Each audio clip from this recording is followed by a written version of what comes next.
Bonjour à tous et à toutes et bienvenue sur le bon MJ.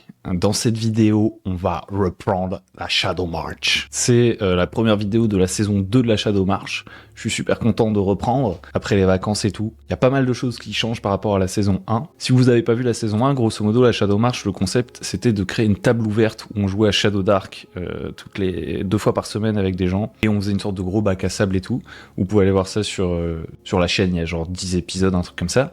Et pour cette saison 2, il y a plein de choses qui changent. Qu'est-ce qui ne change pas dans le concept pour vous?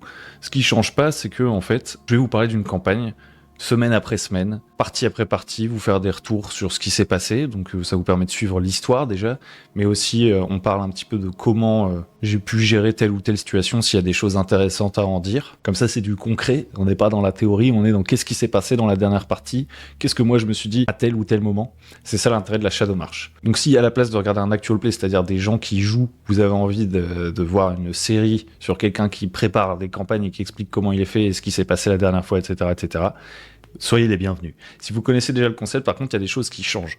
Donc là, je tourne cette vidéo au sortir de la première partie. Donc je vais vous raconter ce qui s'est passé dans cette première partie, mais d'abord, il nous faut un petit peu du contexte, une introduction. Et du coup, la première chose qu'on va faire, c'est définir qu'est-ce que c'est que cette saison 2. Ensuite, je vais vous présenter les personnages. Et ensuite, je vais vous expliquer ce qui s'est passé pendant la session. Donc déjà, la première chose qui change par rapport à la saison 1, c'est que c'est plus une table ouverte, c'est plus une West March, c'est plus une campagne où il y a 10 joueurs différents. C'est une campagne où il y aura 4 joueurs qui, tant qu'ils seront disponibles, eh bien, seront les joueurs fixes de la campagne, quoi. On les suivra. Qui change beaucoup de choses par rapport à la saison 1, on va pas se le cacher, parce que du coup, fini le côté West March, le X-Crawl, on repart toujours du village, fini le côté, chaque semaine, c'est des joueurs différents qui se connaissent pas forcément.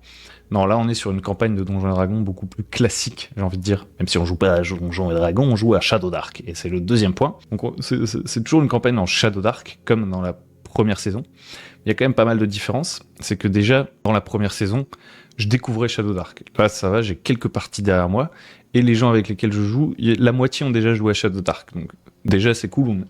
On n'est plus dans la simple expérimentation, on va pouvoir aller un peu plus loin, monter plus en niveau, etc., etc. C'est l'objectif. Le deuxième truc, c'est que maintenant que j'ai testé Shadow Dark plus ou moins by the book, j'ai dû faire une quinzaine de parties avec les règles strictes de Shadow Dark. Vers la fin, je commençais déjà à modifier un petit peu, mais ce qu'il faut comprendre, c'est que au début, je voulais jouer à Shadow Dark tel quel, ça m'a plu, mais vous êtes MJ, vous savez ce que c'est. Vous avez envie d'adapter un petit peu à votre sauce, et là, dans cette campagne, je vais prendre beaucoup plus de liberté par rapport au système. On va tester des règles un peu différentes, certaines qui sont optionnelles de Shadow Dark, qui sont dans Shadow Dark, mais qui sont pas des règles de base, et certaines un peu plus du homebrew, quoi, grosso modo. Donc ça aussi, ça va changer un petit peu. La troisième différence, et là, je vais commencer à vous montrer un peu des trucs, c'est que j'ai pensé beaucoup plus gros. Dans la première campagne, comme je savais pas trop où j'allais, que c'était très expérimental, j'avais pensé petit.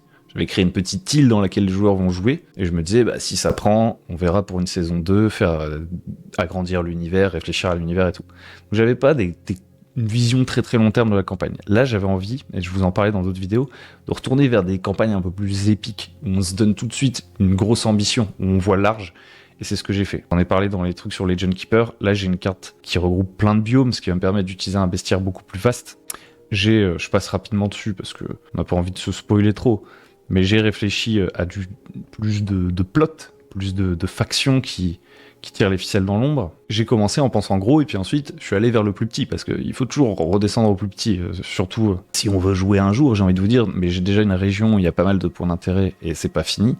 Évidemment, pendant la campagne, il y aura des nouveaux points d'intérêt et tout, mais vous voyez, pour cette région, j'ai déjà une chronologie, j'ai des petites toiles d'intrigue, j'ai un peu réfléchi ma campagne plus en amont que l'autre. L'autre, j'avais envie de tester de but en blanc, j'avais envie de tester. Et ça, c'est aussi un gros changement de mentalité dans cette campagne, c'est que on n'est plus là pour tester un système, on n'est plus là pour tester de jouer en West March, on est là pour faire une campagne dans un concept que je maîtrise à peu près, même si chaque campagne est différente, sinon c'est pas marrant. Du coup, je suis chaud bouillant. Et les joueurs aussi. L'ambition, c'est de faire un truc assez épique, peut-être d'amener des personnages niveau 10. La quatrième différence, et ensuite je vais vous présenter les personnages, on va parler de la première session, c'est que quand on faisait la West March, il y avait un truc qui me manquait, c'était justement comme il y a 10 joueurs différents, qu'en plus les règles étaient assez mortelles. Là, dans cette campagne, j'ai fait des trucs pour les rendre un peu moins mortels, on va en parler. Voilà, on s'attachait pas trop au PJ.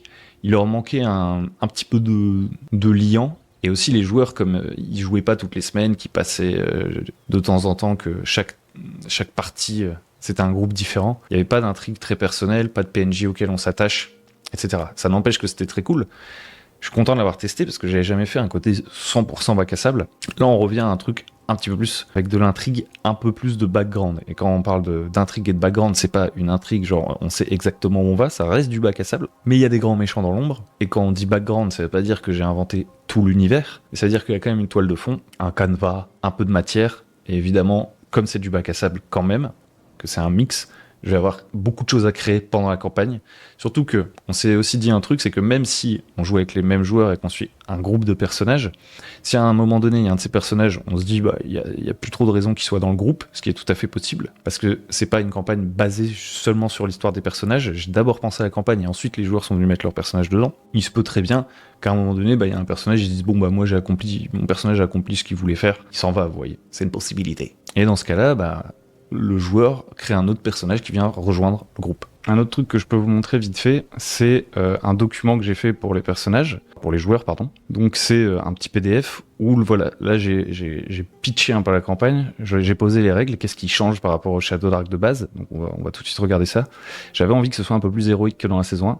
Donc du coup, il commence niveau 1, il n'y a pas de meat grinder, il n'y a pas de gauntlet, il n'y a pas de funnel. Si vous ne connaissez pas ces termes, en gros, c'est des parties de jeu de rôle, les personnages sont niveau 0, et donc il y a plein de personnages qui meurent et c'est les survivants à la fin qu'on joue pour la suite de la campagne. Là, on n'est pas passé par là. Tout de suite, on a créé personnage niveau 1. Ensuite, ils ont plus de luck tokens, de jetons d'héroïsme qu'ils peuvent utiliser pour relancer les dés, etc. Et au début de la session, en fait, à chaque fois, ils commencent avec un certain nombre de luck tokens. Ce qui leur donne quand même plus de chances de survie, de réussir les actions qu'ils essayent d'entreprendre. Aussi, on n'est plus en X-Crawl, on est en Point Crawl. Donc, c'est-à-dire que au lieu d'avoir une carte quadrillée, de toute façon, vous l'avez bien vu, il n'y a pas de quadrillage sur ma map. En fait, ils vont se déplacer de point d'intérêt en point d'intérêt et on créera des étapes et ça me permettra d'avoir un côté un peu moins mécanique dans le voyage qui peut être très sympa, mais honnêtement, j'ai pas trop accroché quand j'y réfléchis a posteriori à la saison 1. J'aime bien l'aspect survie, j'aime bien qu'il y ait un peu d'attrition dans le voyage, qu'on se téléporte pas d'endroit important en endroit important. Mais le X-Crawl, il y avait ce côté un peu trop, à chaque case, on jette des dés pour voir s'il se passe un truc, et des fois on a plus d'inspi, mais il faut qu'il se passe un truc, donc on utilise une table aléatoire. Là, j'avais envie de préparer un peu plus des trucs, parce qu'un autre truc que j'ai pas mal préparé, c'est que j'ai récupéré énormément de battle maps, et donc j'ai envie de profiter de tous ces visuels, ce qui est moins facile en impro.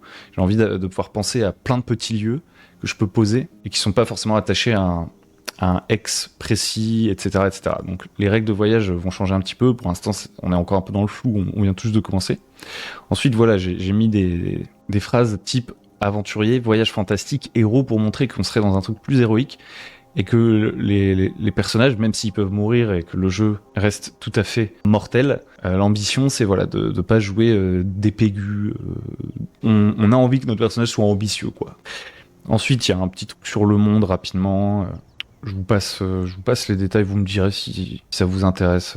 Je pourrais faire une petite vidéo dessus, j'ai mis une petite chronologie vite fait, et puis j'aurais mis un truc là où tout commence, de position de départ pour qu'ils puissent créer leur personnage, quoi. Donc maintenant, on va aller voir nos fameux personnages, justement le casting. Si vous en êtes arrivé à ce stade de la vidéo, j'espère que ça vous plaît. N'hésitez pas à liker, à vous abonner, comme ça vous pourrez voir l'évolution de la campagne au fur et à mesure, faire des feedbacks éventuellement sur des trucs que vous voudriez savoir sur la campagne. Je sais pas, je peux pas tout dire parce que j'ai pas envie que cette série soit trop spoilante pour les joueurs, etc. Mais si vous avez des retours, que vous dites ah t'as pas parlé de ça, est-ce qu'une fois tu pourrais montrer un peu plus comment tu prépares une partie, tout ça, vous pouvez y réfléchir. Peut-être qu'on va changer un peu le système aussi. À chaque fois, moi, ce que je faisais, c'est après la partie, je fais un débrief de la partie, mais peut-être qu'on peut aussi faire des trucs sur la préparation d'une partie, tout ça. Vous me direz en commentaire. Quoi qu'il en soit, mettez la petite cloche pour être informé des vidéos de la Shadow March et des autres vidéos de la chaîne, tout simplement, qui parlent de jeu de rôle. Si vous aimez le jeu de rôle, vous devriez être bien servi. Ok, donc ça, c'était la présentation de la campagne, grosso modo. Maintenant, on va aller voir notre casting de personnages. Donc voilà les 4 premiers héros. On sait pas s'ils vont survivre, on sait pas si ce sera eux à la fin de la campagne ou quoi. Mais voilà nos 4 premiers personnages, en la personne de Méric, en haut à gauche, de Lorga, en haut à droite, de Nathias, en bas à gauche, et de Bauduin, en bas à droite. Donc on a un alphelin, un hobgoblin, un humain et un nain. Alors ces personnages, ils n'ont pas un énorme background. J'ai dit aux joueurs, voilà, vous pouvez prévoir un petit background, il faut le perso, ils aient envie d'aller à l'aventure, etc., etc. Vous créez vos personnages de votre côté, je leur ai filé les règles et tout. Ils n'ont pas un énorme background, mais ils ont plus de choses que dans la campagne saison 1. Ce qui me donne, moi, un peu plus de grain à moudre, des histoires personnelles à leur créer, tout ça. En tout cas, à exploiter plutôt. Donc on a Méric. Méric, c'est un alphelin qui fait partie, et là ça devient un petit peu spoiler pour les joueurs si vous jouez la campagne, je vais parler de trucs que Méric ne vous a pas encore révélé en jeu. D'ailleurs je vous conseille les joueurs de pas trop regarder ces vidéos, en tout cas ça vous gâchera peut-être le plaisir, c'est pas gravissime. Donc Méric c'est un alphelin qui vient de la cité de Pagor. Donc Pagor c'est vraiment une cité... Honnêtement, j'ai juste pompé, d'ailleurs j'en ai même pris la map, la cité franche dans Dragon d'Agathe. J'avais envie qu'il y ait une grosse cité cosmopolite quelque part, pour qu'on puisse faire du jeu urbain à un moment donné, si besoin. Donc Méric, il a pris cette accroche, il a pris cette perche, il a créé un alphelin qui fait partie de l'ordre des Capuchons, qui sont en fait des espions au service du gouvernement de Pagor. Et donc il est sur les routes, et c'est un informateur, et il a même un petit miroir qui lui permet de communiquer avec sa hiérarchie pour leur transmettre les informations qu'il découvre tout simplement. Donc c'est un gars qui paye pas de mine. D'ailleurs c'est un barde, donc il est très astucieux et il a un petit peu des pouvoirs magiques, il peut distraire les gens, etc., etc. En plus un alphelin ça peut devenir invisible dans Shadow Dark, donc ça en fait un très très bon espion. Plutôt un bon guéluron qui fait plein de petites chansons, qui a de bonnes raisons de partir à l'aventure. Ensuite, on a Lorga, en haut à droite. Lorga, c'est un hobgoblin. Donc les hobgoblins ont une place assez importante dans le setting. Encore une fois, c'est inspiré de Dragon. Pour l'univers, j'ai vraiment pris beaucoup de choses dans Dragon, parce que c'est un univers que j'adore, l'univers d'Eana. Et donc les hobgoblins, c'est une civilisation, hein, concrètement, ils ont plein de clans et tout. Et lui, en fait, ce qui lui est arrivé, c'est que voilà, son pays, son clan est en guerre. Et donc il fuyait la guerre avec sa famille, c'est un réfugié, pour aller à Pagor justement dans la grande cité. Et en fait sur la route il s'est fait prendre dans des sables mouvants et sa famille l'a laissé derrière. Et alors qu'il était en train d'étouffer dans les sables mouvants, ce qui s'est passé c'est que Muklub, le dieu, je sais même pas de quoi on peut vraiment parler comme domaine, le dieu de la matière primaire, du retour à la forme liquide et désagrégée du monde, donc vraiment plus une sorte de patron, de démon presque. Muglub lui a tendu la main, lui est venu en aide et l'a sorti des sables mouvants. Il lui a donné des pouvoirs et en échange de ce service, il lui a demandé de retrouver l'Azimut. Lorga, il sait pas du tout ce que c'est, sa famille est plus là, il a survécu, il a des nouveaux pouvoirs, il est un peu paumé, honteux et confus. Il a préféré ne pas se rendre à Pagor et partir dans la nature pour réfléchir à sa nouvelle condition. Et le voilà maintenant sur les routes. Ensuite, on a un joueur un peu plus débutant, qui était déjà dans la saison 1 de la Shadow March, qui lui nous a fait un personnage amnésique. Et des fois, on se dit, oh, les personnages amnésiques, c'est facile, ou alors les personnages, vous savez, qui ont tué le village de gobelins et tout, c'est facile. Et du coup, on en voit plus tellement. Pas qui ont tué le village de gobelins, dont la famille s'est fait tuer par des gobelins, pardon. Et en fait, on en voit plus tellement parce que tout le monde se dit que c'est un cliché. En fait, le personnage amnésique, c'est quand même très très cool, parce que moi, ça me donne du grain à moudre. Je vais pouvoir faire plein de trucs avec cette histoire de personnage amnésique. Donc, du coup, Nathias, c'est un occultiste, au même titre que Lorga d'ailleurs. Sauf que Nathias, son patron, c'est The Willowman. C'est le nom dans Shadow Dark. Et donc, c'est un mec qui te visite dans tes rêves, c'est un peu les griffes de la nuit. On le voit dans nos cauchemars, dans les forêts et tout. Pour l'instant, voilà, on n'a pas trop défini ce que c'était, parce que pareil, j'ai un peu plus la porte ouverte pour définir ce que c'est, puisque Mathias est amnésique, encore une fois. Et donc, voilà, il a juste des pouvoirs qui lui viennent de ça. Il s'est réveillé dans une forêt en haillons, et le voilà dans la nature, et qui va se faire choper, et se retrouver dans la même situation que les 4 autres, on y vient juste après. Enfin, on a Bauduin. Donc Bauduin, c'est un nain des montagnes cramoisies. Donc j'ai créé une région de montagne où il y a plein de nains et tout, plein de clans nains. En fait, lui, il était éclaireur par le passé. Et un jour, il part en mission et il commet une erreur qui provoque une blessure chez une jeune fille naine. Et il se sent coupable. Et donc il reste à son chevet et tout. Et puis au bout d'un moment, il se rend bien compte qu'elle perd un peu le goût de la vie, cette jeune naine. Et il décide de partir à l'aventure pour lui ramener un objet cool, un truc. Il se sent coupable. Il a envie de lui rendre le sourire. Et donc pour l'instant, il est parti pour trouver une longue vue. Ce qui est pas très ambitieux, mais c'est pas mal parce que Bauduin, c'est un personnage qui a pas beaucoup d'intelligence et de sagesse. Et bon, même si ça en fait pas un débile, ça donne un petit côté... j'ai pas forcément beaucoup d'imagination et une longue vue, ça la rendra très contente, cette petite fille. J'aime bien ce côté un peu brut. Et il peut lui arriver plein d'aventures. Et c'est d'ailleurs ce qui lui arrive, puisque quand il quitte la cité, il se fait capturer par les rages fauchons. Les rages fauchons, c'est une faction que j'ai créée. C'est des esclavagistes, des bandits, des saloperies. Il se fait capturer par les rages fauchons qui le font se battre dans une fosse pendant des années, jusqu'à le revendre comme esclave dans une mine. Et c'est dans cette mine, tous, y travaillant contre leur gré, qu'ils vont se retrouver. Parce que Méric, Lui, il est parti faire son boulot d'espion et il s'est fait choper par les rages fauchons. Lorga, il se promenait dans la nature, il s'est fait choper par les rages fauchons. Mathias, il s'est réveillé en haillon et en se souvenant plus de où il vient et de comment il s'appelle, il s'est fait choper par les rages fauchons. Avec Baudouin, ils se retrouvent tous dans la mine de Véron. C'est là qu'on arrive à notre première session. Alors vous m'excuserez, mais les tokens ne sont plus à leur place. Ça, c'est la partie pas pratique de la Shadow March. Du coup, sans plus d'introduction des personnages, on les découvre en jouant. Les joueurs ne se sont pas présentés leurs personnages. La première scène que je leur fais jouer, c'est un accident dans la mine. Un truc classique pour commencer sur les chapeaux de roue, sans faire traîner trop. Nos 4 personnages sont en train de pousser un chariot rempli de minerais avec un PNJ qui s'appelle Tariq. Et derrière eux, il y a du bruit, des couinements, des battements d'ailes. Et surgissent de grosses chauves-souris, alors que Tariq se coince la jambe sous la charrette. Situation de crise, gérée rapidement par les personnages, on va pas s'étaler. Tariq s'est fait écraser le genou, il va pas bien du tout. Méric et Lorga viennent lui filer un coup de main, tandis que Nathias Bauduin chasse les chauves-souris. D'ailleurs, Lorga, c'est lui en réalité qui chasse les chauves-souris d'un gros coup de pioche. Donc ça, c'est la scène d'intro, ça dure une dizaine de minutes, ça permet à chacun des joueurs de présenter leur personnage dans l'action. Description physique, je fais X, je fais Y. Vous voyez un hobgoblin de grande taille qui saute au-dessus du chariot, etc., etc. Ça permet d'amener un peu du truc. C'est vraiment une scène d'intro, on passe rapidement. Ce qui va se passer, c'est qu'ensuite, voilà, on a un peu de contexte qui est donné. Nos PJ vont tout simplement ramener leur chariot tranquillement. Ils arrivent dans le cœur de la mine. Et là, c'est pour moi l'occasion de leur décrire un petit peu leur quotidien. Ça fait quelques temps qu'ils sont dans la mine. Maintenant, ils sont pas tous arrivés en même temps, mais il y a pas mal de choses qui se font.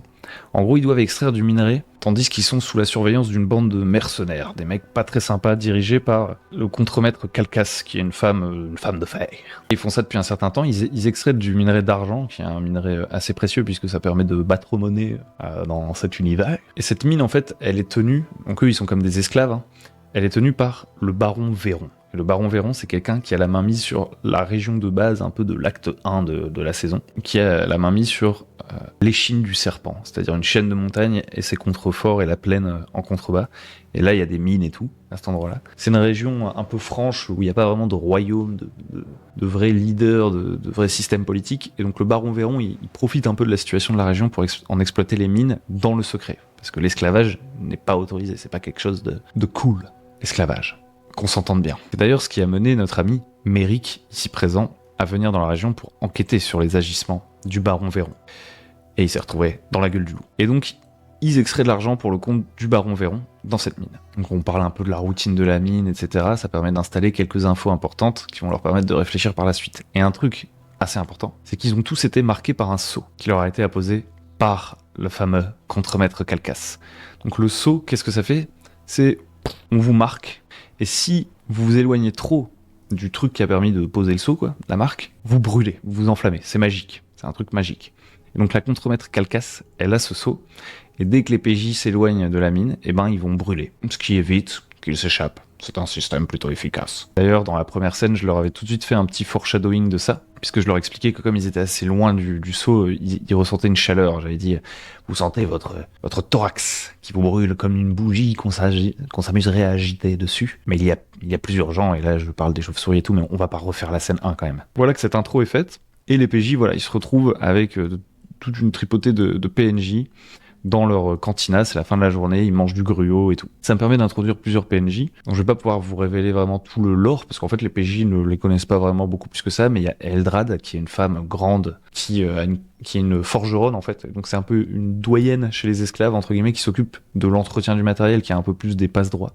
D'ailleurs parmi les doyens, il y a Bauduin, c'était un peu les deux anciens. Tariq aussi c'est un ancien, donc Tariq c'est celui qui s'est coincé le genou sous la charrette, c'est celui qui s'occupe des explosifs, c'est un ancien artificier. Donc c'est lui qui va travailler dans l'ingénierie pour dégager les tunnels et tout.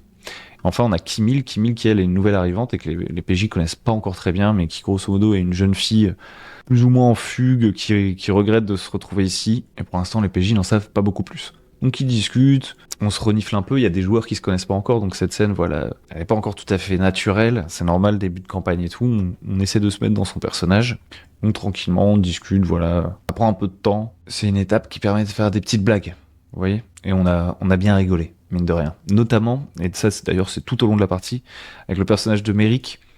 C'est vachement marrant parce que le joueur, il est allé chercher sur internet des listes de chansons de Bard, et en fait c'est des chansons françaises, genre de Renaud et tout, mais où les paroles sont changées pour faire des chansons un peu de Donjons et Dragons, et donc il faisait ces chansons-là et tout, c'était marrant. Et donc au bout d'un moment, événement perturbateur, le contremaître Calcas, eux ils entendent là par la porte, là je leur ai dit, il y a une petite grille donc ils peuvent entendre un peu les conversations. Contremaître Calcas voit un de ces hommes arriver en panique et dire « Chevaliers du Franc-Pays, ils ont découvert notre position, ils ont capturé nos hommes, ils vont bientôt venir et nous massacrer. » Ensuite, Contremaître Calcas, hop, il part dans son bureau avec le fameux sceau que les PJ doivent récupérer s'ils veulent se barrer, évidemment. Et avec son homme, et ils n'entendent pas vraiment tenant aboutissant de toute la conversation. Mais ce qu'il faut comprendre, que les PJ comprennent un petit peu plus tard, mais ce sera plus simple de le dire maintenant, c'est que cette activité d'esclavagisme dans les mines est complètement interdite, évidemment. Et donc les chevaliers du Franc-Pays, c'est une sorte de résistance un peu des rebelles dans la région, qui ont réussi à intercepter une cargaison d'argent et qui vont pouvoir interroger certains des mercenaires qui exploitent la mine pour trouver la position de la mine et venir défoncer tout le monde. Donc ce que les PJ comprennent assez rapidement, c'est que leurs gardiens comptent quitter les lieux en les laissant derrière. Et s'ils les laissent derrière, le sceau va s'éloigner et tous les esclaves vont cramer vu qu'ils sont marqués, ce qui ne laissera aucune trace de l'esclavage qui, encore une fois, je le rappelle, est un truc pas tout à fait légal, on va pas se le cacher. Donc les PJ, ils sont en train de se dire, ok, on a 24 heures pour quitter la mine. Et c'est là l'enjeu de la session 1. Vous voyez, session 1, c'est un environnement assez clos, c'est un donjon. J'avais pensé à pas mal de trucs qui n'ont pas été exploités, il y avait quand même pas mal de choses bac à sable à faire dedans. Mais voilà, il y a un enjeu bien précis, un objectif bien précis. Donc on sait ce qu'on doit faire maintenant. Les PJ savent qu'ils doivent partir, donc ils réfléchissent à des plans, etc. Je vous passe les détails. Finalement, le plan qui va avoir lieu, il est assez cata. J'avais pas du tout pensé à ça, c'est ça qui a fait qu'ils sont, je dirais pas passés à côté de grand chose. Il n'y avait pas 1 milliard de trucs à découvrir dans la mine non plus, mais ça a vraiment accéléré les choses. En fait, ils ont passé beaucoup de temps à réfléchir à ce qu'ils voulaient faire, et à un moment donné, c'est parti en cacahuète. En gros, Tariq, il leur a expliqué, Tariq c'est l'artificier, je rappelle, Tariq il leur a expliqué, ouais, il y a des explosifs dans un vieux tunnel qui est peu exploité, ça pourrait vous servir. Donc les PJ, qu'est-ce qu'ils décident de faire? Ils décident de se rendre par ce tunnel, comme ça, d'arriver ici et de récupérer l'explosif. En fait, une fois qu'ils ont récupéré l'explosif, ils se mettent à tergiverser, genre comment on va se servir de l'explosif, qu'est-ce qu'on fait et tout. Ils se disent mais il faut qu'on récupère le seau, on peut pas juste tout faire péter. Ils sont en galère. Donc moi, au bout d'un moment, qu'est-ce que je fais? S'ils sont trop en galère, ils sont là, ils font ouais, mais on pourrait faire X, on pourrait faire Y. En fait, leur idée quand même de base, c'est de faire péter le tonneau ici, parce qu'il y a Kimil qui leur a fait remarquer qu'on entendait de l'eau. Et en fait, ils se disent, on va faire péter ça pour tout inonder. Et c'est ce qu'ils vont faire. Donc ils sont en train de débattre dans ce qu'il faut faire. Bauduin se dit, bon, bah je vais quand même aller surveiller qu'il n'y a pas quelqu'un qui arrive, aller voir, je sais pas quoi. Et là, arrive un garde. Donc, je rappelle, comme ils ont la marque, les gardes sont pas forcément ultra vigilants, ils n'ont pas besoin de porter de chaîne, ils peuvent pas vraiment s'échapper. Là, il y a un garde qui vient voir ce qu'ils font quand même. Bauduin, il fait, ouais, on fait rien en fait. Et le garde il fait honnêtement, je n'en crois pas un mot. Et en fait, il commence à se taper. En fait, je crois plutôt que ce qui s'est passé, c'est que le garde, pour rendre justice à Bauduin, parce que c'était un peu stylé, le garde dit bon, je vais aller voir et tout ce qui se passe. Et là, Bauduin il se dit je peux pas le laisser aller voir. Et il essaie de poignarder, de foncer sur le garde plutôt, lui faire un plaquage. Et ils se mettent à lutter. Donc Bauduin avait amené ça un peu de manière stylée. Ce qui se passe, c'est que du coup, Mathias lui est déjà avec les explosifs là-bas. Kimil elle est là. Eux deux, ils entendent le bruit. Leur gars Émeric, et donc ils décident de venir jeter un œil, d'essayer d'aider Bauduin. Ils échouent, ça se passe pas vraiment bien. Et du coup, Nathias, lui de son côté, il se dit ok, j'enclenche l'explosif. Il court, il prend Kimil, il fait cours. Explosion dans le tunnel et l'eau qui commence à se déverser. Donc là, c'est la cata. Et là, à partir de ce moment-là, moi, je suis en mode ça ne peut plus très très bien se terminer. Et j'ai eu assez peur pour eux, je dois dire. Alors il y avait plusieurs manières de sortir. Ils pouvaient faire péter le truc ici. À la base, moi, j'avais même pas prévu que l'explosion ici ferait entrer de l'eau. En fait, pour moi, l'eau, elle était à un plus bas niveau. Et je me disais juste que c'était l'occasion pour les PJ, s'ils se promenaient avec un spécialiste, quelque chose comme ça, qui passait par là, de se dire, ah bah, s'il y a de l'eau qui passe, c'est qu'il y a un autre tunnel et peut-être une sortie, parce que l'eau, elle sort pas de nulle part. Donc c'était juste une sortie possible, et il fallait aller chercher l'explosif, etc., etc. Il y avait aussi des sorties possibles par ici, par le côté des chauves-souris, ou ici, pareil, si on amenait de l'explosif, les deux points là les auraient menés à peu près au même endroit, que je vais pas détailler, mais où il y avait un monstre et tout, où il y avait des trucs à faire. On n'en est pas là on est plutôt dans le Titanic, c'est en mode Jack, l'eau est en train de rentrer, on va tous se noyer. Il court dans la mine. Et donc il court, c'est la cata. Ils commencent à tous essayer de sortir. Il crie, tout va s'inonder, blablablou. Donc tout le monde dans la mine se met à fuir. Qu'est-ce que c'est la configuration à ce moment-là? On a Bauduin qui se dépêche d'aller prévenir Eildrad. Donc Eildrad c'est la forgeronne, je rappelle, elle a un peu accès à la réserve. Et il voit qu'elle a pas entendu que ça s'inonde et tout, donc il va la chercher. Nathias, lui, il porte Tariq qui s'est fait écraser le genou. Non, il porte Méric. Je fais n'importe quoi, c'est l'orga qui porte Méric. Et Nathias, lui, il est avec Tariq et Kimil. Il arrive ici, et là il y a la contremaître Calcas qui fait « Vous ne pouvez pas nous suivre ». Parce que la contremaître Calcas, même si elle doit fuir, parce que ça s'inonde, elle veut pas laisser de traces des esclaves. Donc si les esclaves ils les suivent, qu'elle les élimine pas, tout le monde va découvrir que son maître, le baron Véron qui exploite la mine, a recours à des méthodes abjectes, telles que l'esclavage. Et ça, ce n'est pas possible. Et puis en plus, elle a pas envie de s'encombrer de tous les mineurs. Et puis en plus, à partir du moment où ça devient le chaos, c'est un peu dangereux de se trimballer les esclaves en liberté.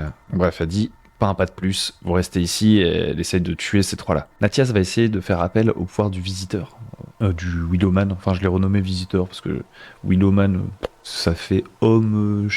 Willow, c'est quoi? C'est un chêne? Je sais plus ce que c'est. Non, c'est aucun chêne. Bref, on s'en fout. Donc Nathias, il essaie de lancer un sort pour faire peur au contremaître Calcas. Il essaie de la forcer à faire un jet de morale pour qu'elle fuit. Malheureusement, il échoue son jet. Néanmoins, ça montre à tout le monde autour, ça inquiète d'ailleurs un peu les gens autour, qu'il a des sortes de pouvoirs un peu maléfiques, un peu démoniaques, d'occultistes.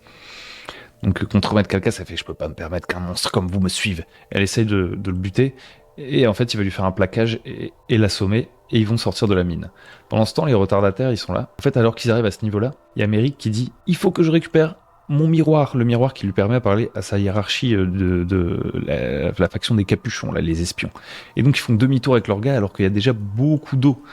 Et à ce moment-là, ils croisent eux deux, qui sont également en train de sortir avec de l'eau jusqu'aux genoux. Baudouin leur fait « Mais qu'est-ce que vous foutez là? Cassez-vous, c'est en train de s'inonder ». Merrick fait « J'ai un truc vraiment important à récupérer ». « Ok ». Je m'en bats les couilles, on se connaît pas. J'abuse. Mais bon, bref, eux, ils s'en vont. Et eux deux, ce qu'ils vont faire, c'est qu'ils vont aller jusque-là, alors que je leur dis qu'il y a de l'eau jusqu'aux genoux, donc je fais un test de force DD12. Ça passe. Quand ils arrivent ici, je leur dis, ok, le coffre, pour l'ouvrir déjà, test de force. Et maintenant, chaque objet que vous voulez récupérer dans le coffre où il y a tout leur matériel, qu'ils en ont été privés vu qu'ils sont esclaves. Chaque objet que vous voulez récupérer dans le coffre, c'est un point de difficulté supplémentaire pour la route du retour dans l'eau. Parce que ça continue de s'inonder.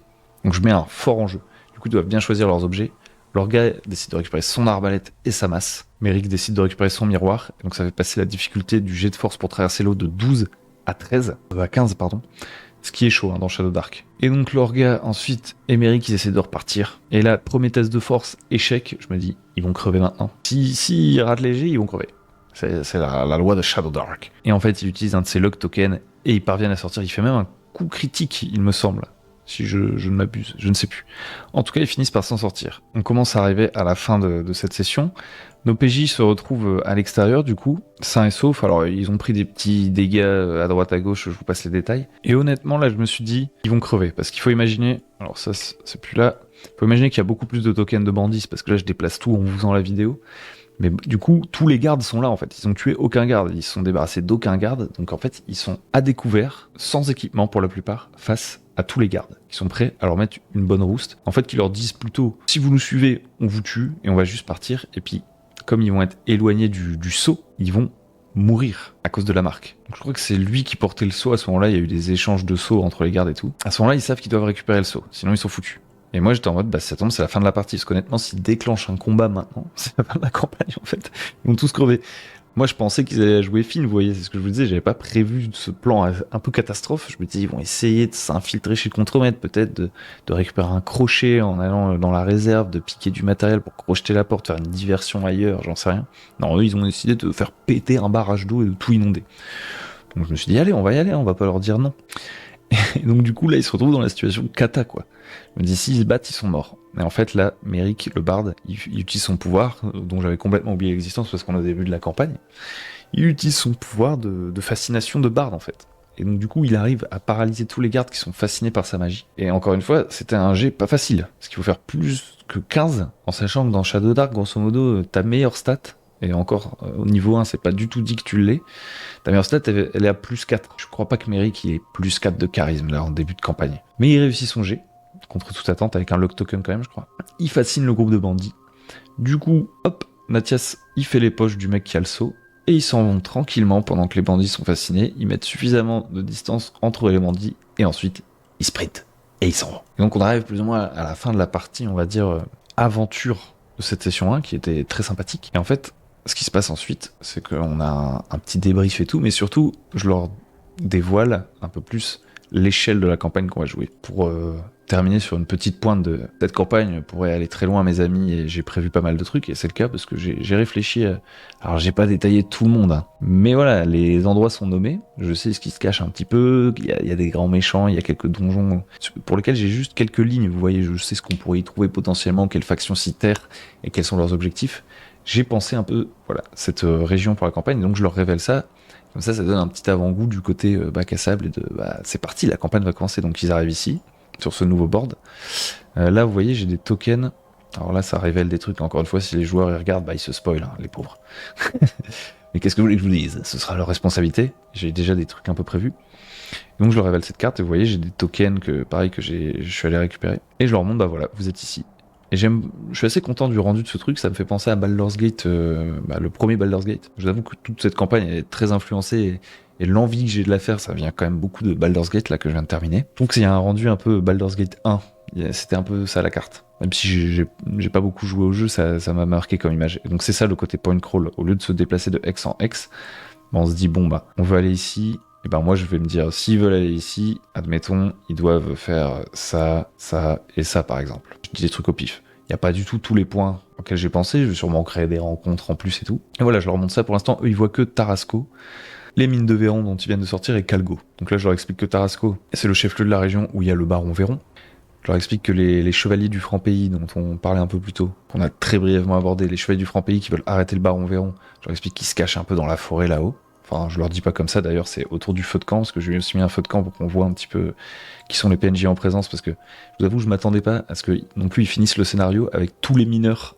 Je pensais qu'il y aurait des morts, que ça se passerait pas comme ça. Qu'est-ce que j'étais en train de dire? Donc oui, c'est Eildrad, la forgeronne, qui leur explique qui sont les chevaliers du Franc-Pays, qui devraient pouvoir les retrouver vers le nord, et c'est pas exactement où ils sont. C'est une collaboratrice des chevaliers du Franc-Pays, c'est d'ailleurs ce qui lui a valu de se faire capturer et mettre dans la mine.